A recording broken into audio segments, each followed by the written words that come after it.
오늘은 창세기 50장 15절에서 26절의 말씀을 중심으로 트렌드와 교회가 무슨 상관인가라고 하는 제목의 말씀을 전하고자 합니다. 트렌드와 교회가 무슨 상관인가? 상관이 있다는 게 없다는 거예요. 별로 없다는 거죠. 트렌드 따라 살지 말고 주님 따라 살아가는 모두 되기를 바라겠습니다. 벌써 2019년도 마지막 주일입니다. 마지막 주일에 어떤 메시지를 드릴까 고민하다가 한 해를 정리하는 것도 괜찮지만 내년도를 좀 준비하는 내용도 괜찮겠다 싶어서 좀 미래지향적 메시지를 들고 왔습니다. 2020년도 트렌드에 대한 책들이 이미 많이 나왔죠. 제가 다 살펴보진 않았지만 이렇게 정리된 자료들을 통해서 둘러봤더니 2020년도 트렌드를 다음에 3가지 정도로 요약할 수 있을 것 같더라고요. 여러 가지가 있지만 제가 그 중에서 특징들을 추려봤더니 3가지 정도가 있다는 거예요. 첫 번째가 개인화라고 하는 거고요. 두 번째는 수평과 공정성을 추구한다. 이렇게 볼 수 있고, 세 번째는 편리성이다. 이게 트렌드라는 거예요. 2020년도 트렌드 핵심 가치라는 거예요. 그러니까 이게 세상이 추구하고 세상에 보여주면서 이렇게 다 따라와 라고 하는 게 트렌드잖아요. 그 트렌드가 뭐냐면 개인화, 그리고 공정성을 추구하더라, 그리고 편리성을 추구하더라. 이렇게 3가지다라고 하는 것입니다. 여러분, 그런데 언제나 이 트렌드가 주는 속임이 있지요. 트렌드 다 따라가면 됩니까? 안 됩니까? 안 된다라고 하는 게, 거기에는 반드시 사탄이 문화를 통해서 속이는 속임의 내용들이 있다라고 하는 것입니다. 그래서 저는 우리가 이 세상 가운데에서 이 트렌드에 잠식되지 않기를 바라는 마음에서 몇 가지 메시지를 좀 드리고자 합니다. 첫 번째로 다룰 것은 이 개인화에 대한 것입니다. 점점 사회가 개인화되어 가고 있고, 개인화를 넘어서 이제는 초개인화 시대가 되었다라고들 말하고 있습니다. 개인화가 의미하는 게 뭡니까? 결국 사람들이 점점 더 누구에 집중한다는 거예요? 자기에게 집중한다는 거죠. 개인화. 자기에게 집중하는 시대가 되었습니다. 언제나 그렇지만 그것이 더 가속화되고 더 깊어졌다라고 하는 거예요. 이 시대 특징이 뭡니까? 남을 잘 봐요, 안 봐요? 남을 안 보죠. 자기만 보죠. 남을 의식하지 않습니다. 근데 예전에는 어른들도 좀 의식하고 좀 이렇게 동네 사람들 의식하고 그랬는데 요즘에는 남을 의식 안 하죠. 자기만 중요한 거죠. 남들이 뭐라 하든, 남들이 뭐라 생각하든 이제는 별로 개의치 않은 시대가 되었습니다. 그냥 내 생각이 중요하고 내가 괜찮으면 그냥 괜찮은 거다라고 하는 것입니다. 그래서 2020년 트렌드 중 하나가 뭐냐면 멀티 페르소나, 이런 말 들어보셨을지 모르겠어요. 멀티 페르소나래요. 멀티 페르소나가 뭐냐? 멀티, 다중성을 의미하는 거잖아요. 멀티. 그리고 페르소나, 이건 가면이잖아요. 다중 가면, 다중 자아 정체성을 가지고 살아간다라고 하는 거예요. 그러니까 예를 들면 이런 겁니다. 게임할 때 나에 대한 정체성이 따로 있고요. 그리고 카카오톡 할 때, 카카오톡 세계 안에서의 나의 정체성, 그게 따로 있고, 또 페이스북 할 때는 또 다른 나예요. 그리고 교회에서는 또 어때요? 또 다른 나. 그러니까 되게 다중적, 그런 자아 정체성을 가지고 살아가는 시대가 될 것이다. 이렇게 이야기해요. 그럼 이런 거죠. 카카오톡 자기 정체성 긍정의 아이콘이에요. 그래서 대화하면은 물결 치고, 웃음 치고, 이모티콘 카카오톡만 보면은 엄청나게 밝고 긍정적인 사람이에요. 근데 똑같은 사람인데 페이스북 가면은 우울해 보이고 되게 고독해 보이고 되게 인생 진지하게 사는 것 같고 그렇다라고 하는 거죠. 그래도 또 회사 가면 엄청 또 외향적이고, 동호회 같은 거 활동하면 엄청 외향적이고, 똑같은 사람인데 교회 오면 모자 푹 눌러 쓰고 대화도 안 하고 인사도 안 하고 이런 거라는 거예요. 그러니까 다중 자기 정체성, 그게 멀티 페르소나라고 하는 것입니다. 무슨 말입니까? 끊임없이 누구에게 집중한다고요? 자기에게 집중하는 시대라는 거예요. 자기만 의식합니다. 남을 의식하는 시대 지나갔다는 거예요. 남이 욕을 하든 말든 요새는 신경 써야 안 써요. 내가 괜찮으면 남이 욕하든 말 너는 욕해라. 이런 시대가 되었다라고 하는 거예요. 내가 남에게 피해만 주지 않는다면 그냥 나는 나에게만 집중하겠다. 이런 거죠. 여러분, 그래서 요새 이런 말 되게 많이 하던데, 들어보셨을 거예요? 나다움. 이런 얘기 들어봤죠? 나답게 살자. 나는 나로 살자. 강연이나 책이나 되게 많이 본 것 같습니다.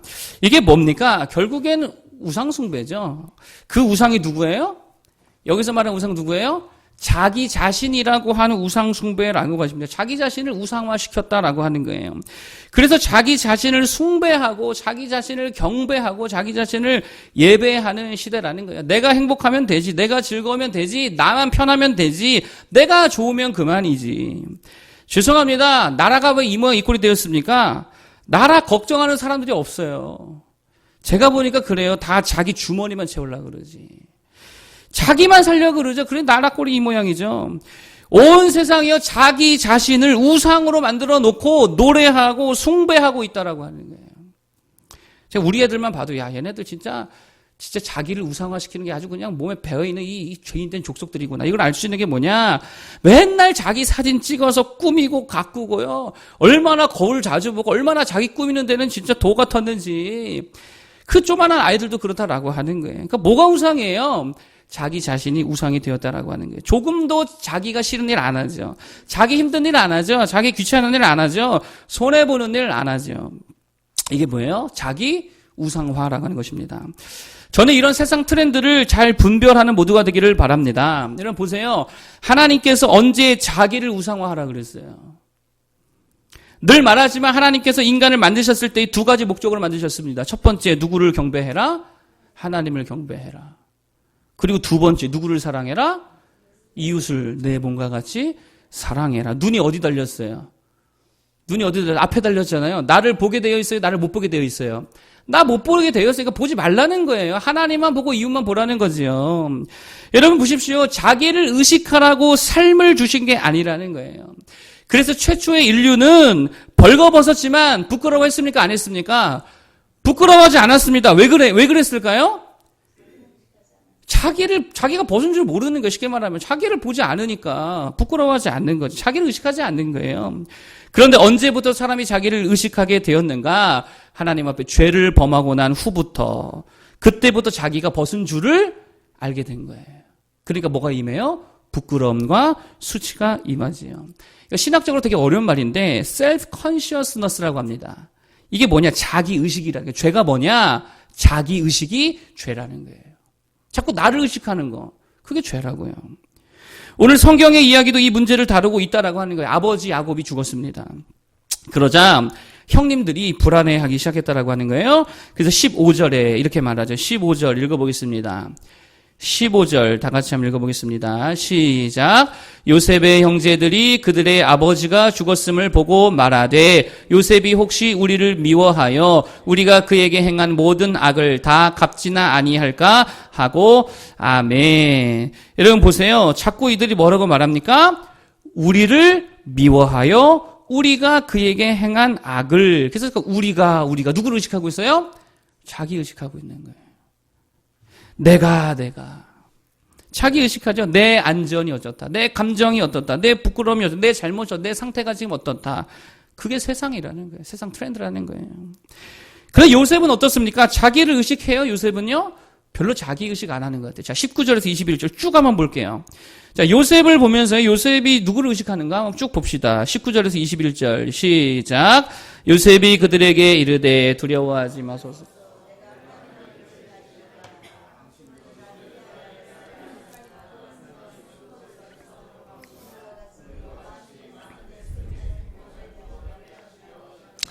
당신들은 두려워하지 마소서. 내가 당신들과 당신들의 자녀를 기르리이다 하고 그들을 간곡한 말로 위로하였더라.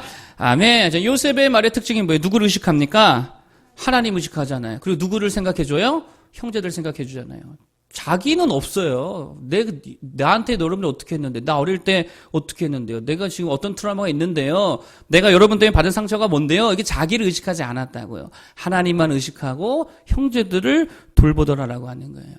좀 우리가 이렇게 살아야 될 줄로 믿습니다. 자기 자신 좀 그만 보라는 거예요. 내 감정, 내 상태, 내 외모, 내 실력, 내 힘듦 좀 그만 의식하자라고 하는 것입니다. 그렇게 살라고 주신 삶이 아니라는 거예요. 요셉을 보세요. 요셉이 왜 형들에게 팔려갔습니까?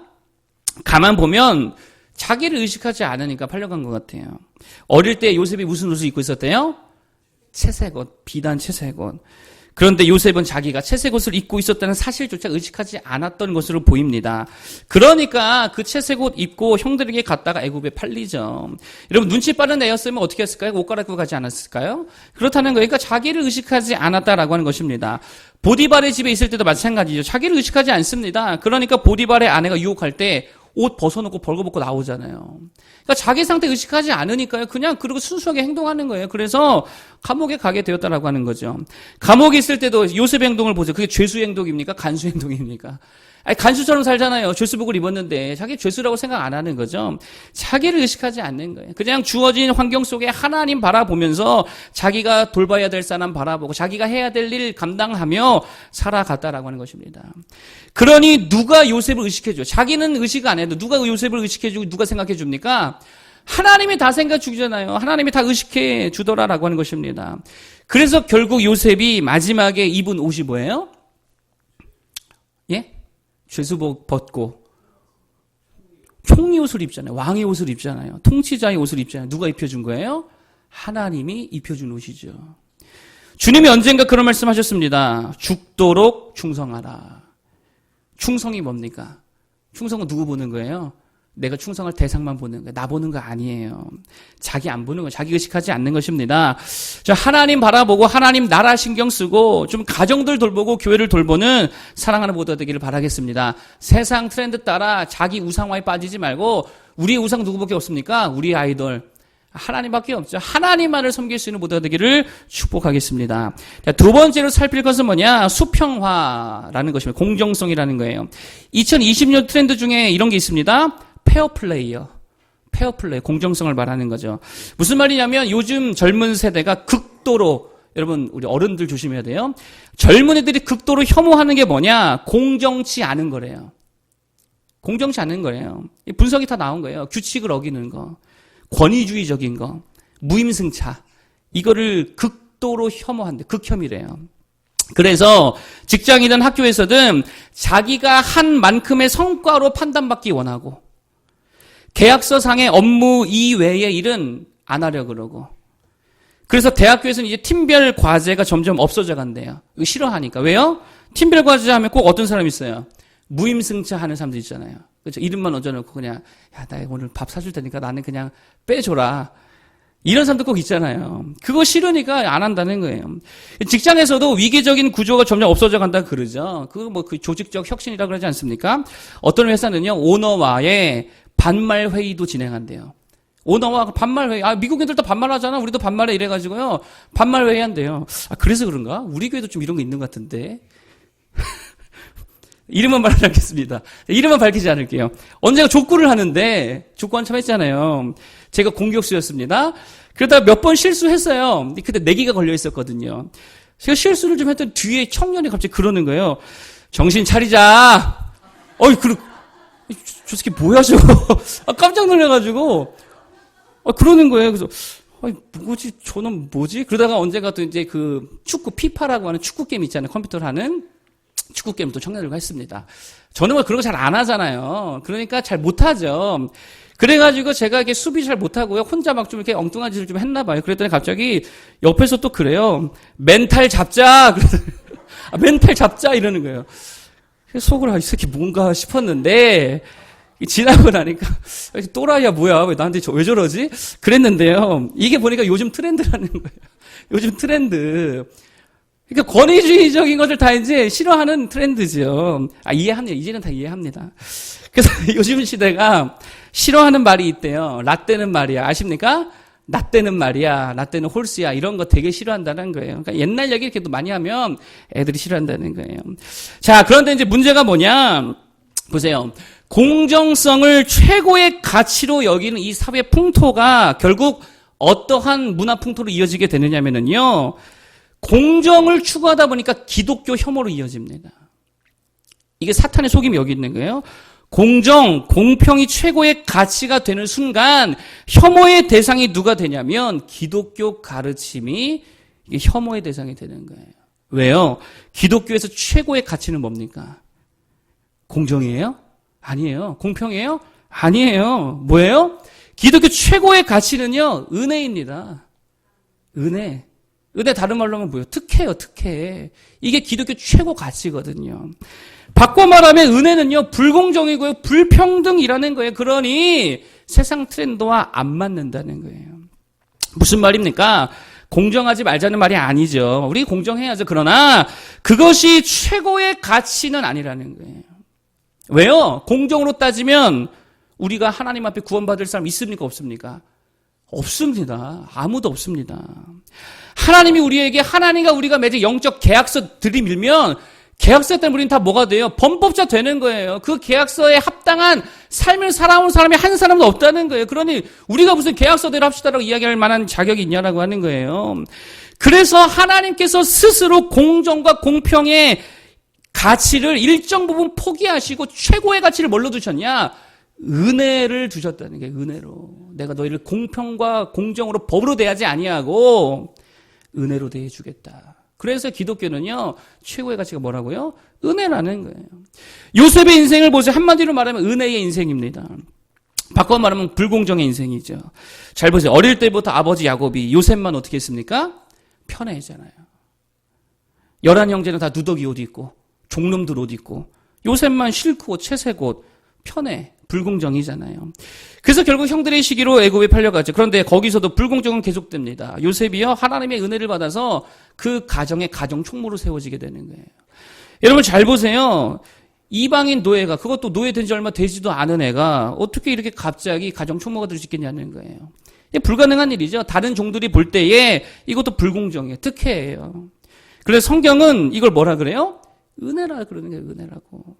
그리고 결국에 꿈 해몽 하나 했다고. 보세요. 꿈 해몽 하나 했다고 나라에 뭐가 돼요? 총리가 돼요. 아마 청문회했으면 안 됐을 거야. 그렇죠? 근데 이게 특혜니까 하나님의 전폭적인 은혜가 부어지니까 이 말이 안 되는 인생이 되더라는 게 뭘로 설명이 됩니까? 은혜 외에는 설명이 안 되는 인생이라는 거예요. 여러분 잘 보세요. 그러니 요셉도 지금 형들에게 뭐를 베풀고 있어요?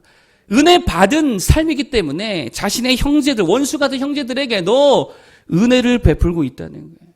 공정으로 따지면 어떻게 해야 됩니까? 형들이 자기에게 한 대로 갚아줘야죠. 한 대로 갚아줘야죠. 너희들도 구덩이 다 쳐들어가. 너희들도 다 노예살이 해. 그게 공정의 공평 아니겠습니까? 그런데 요셉은 본인이 은혜의 인생을 살아왔기 때문에 형들에게도 은혜를 베푸는 인생이 되더라는 거예요. 여러분, 그러므로 세상은 그렇게 돌아간다 하더라도 여러분 적어도 하나님의 나라 안에서, 하나님의 교회 안에서 공정과 공평을 최고의 가치로 여기지 말기 바랍니다. 은혜로 가야 될 줄로 믿습니다. 은혜가 최고의 가치가 될 줄로 믿습니다. 여러분, 우리는 은혜 없이 살아요, 못 살아요? 은혜 없이 못 살죠. 순수 내 실력으로만 살면 우리 중에 몇 명이나 잘 살 수 있을까? 여러분, 지금 성공한 사람들도 많이 있는데 순수 실력만으로 따졌을 때 지금의 그 자리에 오를 만한 사람이 과연 몇이나 될까? 제가 운전하면서 맨날 느끼는 거예요. 하나님의 은혜 없으면 내가 지금 살아나 있을까 이런 생각이 들어요. 운전하다 실수하잖아요. 그럴 때 얼마나 위험천만한 순간들이 많이 있겠습니까? 우리가 다 알지 못해서 그렇지 하나님의 은혜로 살아가는 거예요. 여러분, 우리의 미래가 하나님의 은혜가 없다라고 한다면 소망이 있습니까? 없습니까? 소망이 없지요. 이 불공정한 사회에서, 이 불공평한 세상에서 하나님의 은혜마저 없으면 승자가 그냥 영원히 독식하는 세상이 될 텐데 하나님의 은혜가 있기 때문에 우리의 삶에도 소망이 있는 줄로 믿습니다. 천국도 뭘로 가요? 은혜로 가잖아요. 우리 공로로 갑니까? 아니요. 우리는요, 아무런 천국 갈 자격도 의도 없습니다.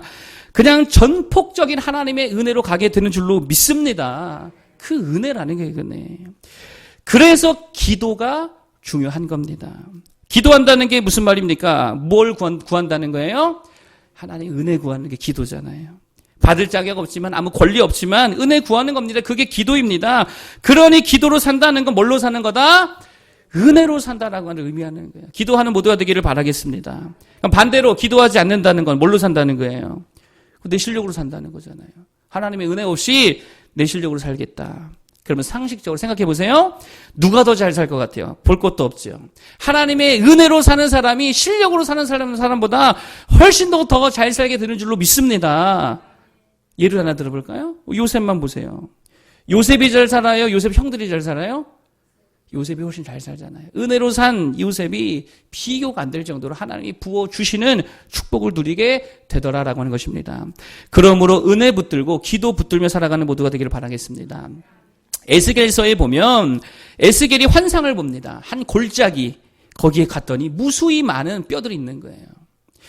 여러분, 무수히 많은 뼈들이 있다는 말은 무슨 말입니까? 제가 한때 2차 세계대전에 그 유대인 학살 그런 비디오 영상들을 많이 봤는데 실제 영상들 거기 진짜 그 사체들이 막 수만 구가 묻혀 있잖아요. 여러분, 그런 장면이다라고 하는 게 그러니까 무슨 말이에요? 학살의 현장이었다는 거죠. 그리고 엄청난 전쟁 패배의 현장이었다는 것입니다. 그런데 그때에 주님이 에스겔에게 물어보십니다. 인자야, 이 뼈들이 능히 살 수 있겠느냐? 이거 어떻게 살아요? 어떻게 살아? 다 썩어 뼈밖에 안 남았는데. 이 뼈를 누가 살립니까?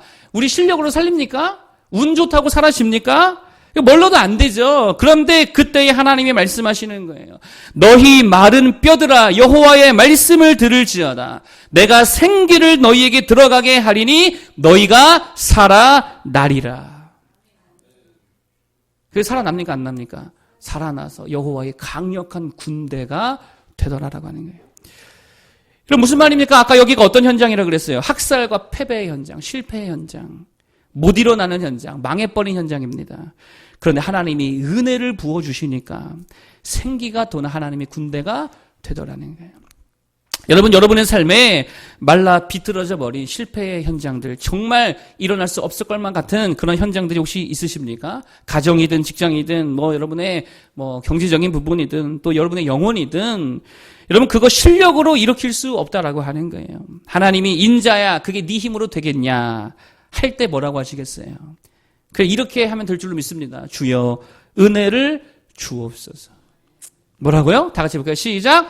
주여 은혜를 주옵소서. 그래야죠. 그거 발로 막 뛰어다닌다고 마른 뼈 살아나는 거 아니라는 거예요. 엎어져서 기도해야 될 줄로 믿습니다. 요즘에 누가 이렇게 바닥에 방석을 깔아주셔가지고 제가 무릎 꿇고 기도하는 게 아주 맛이 들려가지고요. 제가 이제는요, 한 1시간 이상도 무릎을 꿇고 기도하게 되었습니다.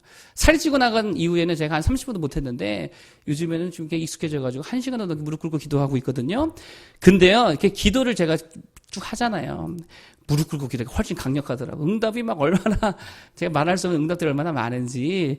여러분, 그냥 무릎 꿇어 버리시기 바랍니다. 발로 뛰어다닌다고 되는 거 아니에요. 하나님 앞에 엎드려 기도하고 은혜 구하면 주님이 더 많은 것들로 부어줄 줄로 믿습니다. 그래서 브랜드나 이름이 아니라 여러분 이 시대는 기능이 중요한 시대라 그렇게 이야기하잖아요. 브랜드나 이름보다 기능이 더 중요하다. 여러분에게는 뭐가 중요해요? 기능이 중요합니까? 아니면은 브랜드가 중요합니까? 제가 볼 때 브랜드가 중요한 것 같아요. 브랜드가. 어떤 브랜드요? 초프리미엄 브랜드가 하나 있습니다. 그게 누구예요? 예수 그리스도라고 하는 이름이죠. 초프리미엄 브랜드. 이 브랜드 붙들 때에 엄청난 실력의 삶이 되는 줄로 믿습니다. 이 브랜드로 살아갈 수 있는 모두가 되기를 바라겠습니다. 자, 마지막 세 번째 이 세상이 보여주는 트렌드가 뭐냐? 이런 말 들어보셨어요? 편리미엄이래. 편리미엄. 편리라는 말과 프리미엄이라는 말이 합쳐져 생긴 말입니다. 무슨 말이냐? 편리가 최고다. 그거죠. 2020년 트렌드 분석 중에 라스트 핏 이코노미라는 게 있습니다. 이게 무슨 말이냐면요. 고객이 물건을 받는 그 마지막 순간, 그 라스트 핏이 중요하다는 거예요. 그래서 이런 거예요. 오늘 밤 11시에, 밤 11시에 고객이 물건을 구매한다 하여도 언제 받을 수 있게 해주겠다? 내일 새벽, 너 잠자고 있을 때 받게 해주겠다. 이거거든요. 이게 트렌드예요. 그래서 실제로 지금 쿠팡이나 이런 데서 이렇게 하고 있잖아요. 그리고 식자재도요, 밤에 시키면 새벽에 오게 되어 있습니다. 이게 이제 트렌드가 되었다라고 하는 거예요. 그리고 심지어 고객이 이제 미술 작품을 감상하려고 이제 원래는 미술관에 가야 되잖아요. 근데 이것도 이제 힘드니까 어떻게 해주겠다냐고 그러냐면 이 아날로그 작품을 디지털화 해가지고요, 다 디지털 미술관을 개인 핸드폰으로 볼 수 있게끔 해주겠다는 거예요. 그리고 요즘에 웬만한 신간, 도서, 책, 이북으로 다 볼 수 있잖아요. 그래서 저도 급할 땐 이북으로 금방 사서 이렇게 보거든요. 여러분 결국 뭐가 우상이 된 시대가 되었냐면 편리함. 그게 우상이 돼버렸어요. 여러분 오늘 본문에서도요. 형들의 우상 다른 거 아닙니다. 편리함인 것 같아요. 편리함. 애굽에서 어떻게 살고 싶다? 편하게 살고 싶다. 이거죠. 그래서 그 편리한 생활을 위해 요셉에게 아버지가 하지도 않은 유언했다고 이 거짓말까지 치면서 편하게 살아보겠다라고 하는 거예요. 여러분 창세기에 보면 바벨탑 사건이 나옵니다. 사람들이 모여서 살면서 바벨탑을 쌓아 올렸다라고 하는 거예요. 그리고 이것이 하나님 앞에 죄가 되어서 하나님이 진노하셔가지고 말을 다 바꿔버리심으로 흩어버리십니다. 자, 그런데 왜 바벨탑 쌓은 게 죄가 될까요? 궁금하지 않으세요? 왜 바벨탑 쌓은 게 죄가 될까? 사실 창세기의 입장, 창세기의 스탠스가 뭐냐면요. 바벨탑을 쌓은 거를 죄로 보는 게 아니라 그거를 쭉 맥락을 이해해 보면 그들이 모여서 살았다는 것을 더 악하게 보고 있어요. 제가 한번 읽어드릴게요. 거기 이렇게 말합니다. 그들이 이렇게 말해요. 성읍과 탑을 건설하여 그 꼭대기를 하늘에 닿게 하여 우리 이름을 내고 온 지면에 흩어짐을 면하자. 뭐를 면하자? 온 지면에 흩어짐을 면하자라고 도시를 지어서 탑을 쌓고 살았다라고 하는 거예요. 여러분, 그런데 생각해 보면 하나님께서 창조하시고 인류에게 뭐라 말씀하셨어요? 생육하고 번성하라, 땅에 충만하라, 땅을 정복하고 다스려라. 이렇게 말씀하시잖아요. 그런데 바벨론 사람들이 뭐 하자고 하더라? 흩어짐을 면하자고 하더라는 거예요. 그러니까 하나님의 말씀대로 다스리고 정복하고 나가서 땅을 막 그렇게 살아가는 것이 아니고 모여 살자. 이게 죄가 되었다는 거예요. 결국 이들의 우상이 뭐냐? 편리함이라는 것입니다. 편리함. 그래서 애굽에 있던 이스라엘을 하나님이 어디로 이끌어 가십니까? 애굽에서 광야로 이끌어 가시죠. 광야로. 왜요? 그동안 이스라엘의 우상이 뭐였기 때문에? 편리함이었기 때문에 그거를 깨부수고 있다라고 하는 것입니다. 엊그제 말라기 보았는데 그 시대 사람들이 뭐라고 합니까? 하나님께 제사 드리는 게 너무 번거롭다 이렇게 이야기했다는 거예요. 번거롭더라. 그래서 못하겠다라고 하는 거예요. 그래서 편하게 드렸다는 거예요. 재물을 구별하지도 않고 아무거나 잡아드리고 시간도 아무 시간에나 드리고 그러자 하나님이 뭐라고 말씀하십니까? 너희가 나를 업신여겼도다라고 이야기하더라는 거예요. 저는요 오늘도 똑같다라고 생각합니다. 여러분 잘 보세요. 미술 작품도 내 집에서 보게 해달라는데 이게 2020년 트렌드라고 한다면 이 사람들이 예배도 설교도 내 집에서 하겠다고 할 거 아니에요. 그러지 않겠습니까? 그러니 집에 들어가면 나와요, 안 나와요? 안 나오잖아요. 불편한 걸 못 견디니까. 여러분, 그런데 우리 주님이 우리에게 약속하신 게 편리함입니까? 아니면 평안입니까? 주님 우리에게 뭐를 주세요? 편리함을 주세요? 평안을 주세요? 평안을 주신다는 거예요. 편리함이 아닙니다. 오히려 주님은요, 우리가 좀 불편하게 살라고 말씀하셨다라고 하는 거예요. 누가 오리 가자 그러면 어떻게 하래요? 심리가 주래요, 심리. 편한 거예요, 불편한 거예요? 불편하게 살라는 거죠. 겉옷 달라고 뭐까지 내주래요? 속옷까지 내. 얼마나 이게 불편합니까? 근데 그렇게 살라고 말씀해 주셨다라고 하는 게. 또, 자주 모이래요? 아니면 그냥 집에만 있으래요? 자주 모이라 그랬잖아요. 자주 모이라고. 얼마나 불편해요. 근데 그렇게 살라라고 하는 거예요. 대신에 뭐를 주시겠다? 평안을 주시겠다는 거예요. 샬롬을 주시겠다는 거예요. 여러분 기억하십시오. 편리와 평안은 다르다는 것입니다. 그래서 우리 주님이 이런 말씀하셨어요. 이것을 너희에게 이름은 너희로 내 안에서 평안을 누리게 하려 함이라. 뭐를 누리게 하려 함이라? 평안을 누리게 하려 함이라. 세상에서는 너희가 환난을 당하나 담대하라. 내가 세상을 이기었노라 하시니라. 무엇을 누리게 하시겠다고요? 평안을 누리게 하시겠다라고 하는. 편하게 살게 해주겠다는 게 아니에요. 고난을 당하지만 그 안에 평안을 주시겠다는 거예요. 그러면 우리가 추구해야 될 게 뭡니까? 편리성이 아니고 평안함을 추구해야 될 줄 믿습니다. 평안을 추구해야지요. 돈 많은 게 편한 거예요? 평안한 거예요? 돈 많아지면 편해져요? 평안해져요? 편해지는 것 뿐이죠. 평안이 옵니까? 평안 안 오죠. 우리가 돈 많지 않아 봐서 모르는데 돈 많은 사람들 그래 편하지 않다다 그러잖아요. 내가 생각해 봤어요. 내 주머니에 지금 1억이 있다. 마음이 평안할까요? 불안해서 못 다닐 것 같아요. 그죠? 강도라도 만날지 모르고. 그리고 잘못해서 잃어버릴 수도 있잖아요. 제가 종종 이제 은행에 이제 한 몇백만 원 들고 갈 때 있거든요. 가면서 얼마나 이거 싸잡고 안고 가는지 몰라요. 혹시라도 떨어뜨릴까봐. 어떤 일 생길까봐. 평안하지 않습니다. 그냥 편할 뿐이죠. 또 여러분, 사랑이 평안을 줘요? 결혼하면 평안해집니까? 결혼하신 분들은 전부 다 아니라 그러는데. 여러분, 결혼은요, 평안도 안 주고요, 편리도 안 줘요. 둘 다 안 줘요. 그렇잖아요. 더 불편해지잖아요. 걱정, 근심 더 많아지죠. 신경 쓸 게 얼마나 많아져요?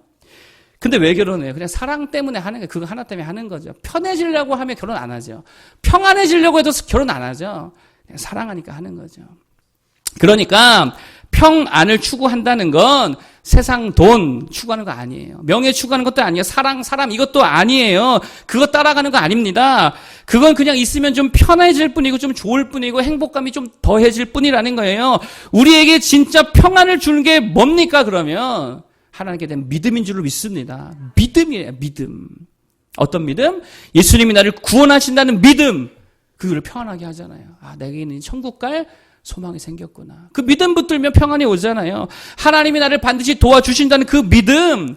그래서 나의 미래는 절대로 불확실성이 아니라 확실성의 미래다. 하나님으로 말미암아 내 미래는 보장되어 있다라고 하는 이 믿음. 주님 안에서 나는 잘 될 거라는 믿음. 주의 은혜로 감당할 수 있고 일어설 수 있고 다시 설 수 있다는 그 믿음.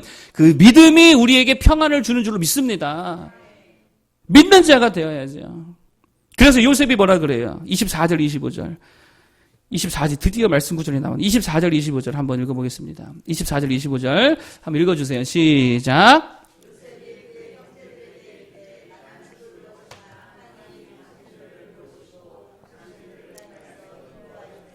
아브라함과 이삭과 야곱에게 맹세하신 땅에 이르게 하시리라 하고 요셉이 또 이스라엘 자손에게 맹세시켜 이르기를 하나님이 반드시 당신들을 돌보시리니 당신들은 여기서 내 해골을 메고 올라가겠다 하라 하였더라. 아멘. 아멘. 누가 당신들을 돌본다? 하나님이. 맹세까지 시켰잖아요. 하나님이 어떻게 돌본다고요? 반드시 당신들을 돌보실 것이다. 뭐예요? 요셉의 믿음이잖아요. 그러니 평안해, 안 평안해요? 평안하죠. 그러니까 너희들도 이거 믿고 평안해.